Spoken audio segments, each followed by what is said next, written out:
অর্ধেক শুল্কে ও আগের চেয়ে কম দামে ভারত থেকে পেঁয়াজ আমদানি করা হলেও দেশে কমছে না পেঁয়াজের দর। বিক্রি হচ্ছে আগের বাড়তি দামে। দেশি পেঁয়াজ কেজি প্রতি বিক্রি হচ্ছে 110 থেকে 115 টাকায়, আর ভারতীয় পেঁয়াজ 90 থেকে 105 টাকা। এদিকে প্রায় একই ঘটনা ঘটছে ইলিশের ক্ষেত্রেও। চলতি মৌসুমে ভারতে বন্ধ রয়েছে ইলিশের রপ্তানি, তারপরেও বাজারে নেই এর কোনো প্রভাব। 1 কেজি সাইজের ইলিশের বিক্রি হচ্ছে 1600 থেকে 1800 টাকায়। হাসিনা সরকার পতনের পর হু হু করে কমে যাওয়া সবজিও উত্তাপ ছড়াচ্ছে। বেশিরভাগ সবজি বিক্রি হচ্ছে 50 টাকার উপরে।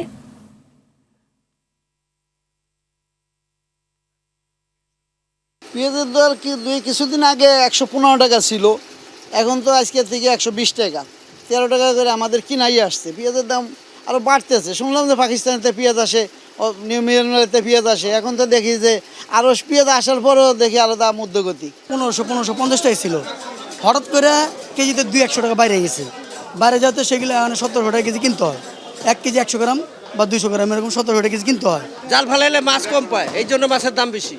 আর গত বছর তো অনেক মাছ হয়েছে, দাম কম ছিল, এই বছর দাম একটু বেশি।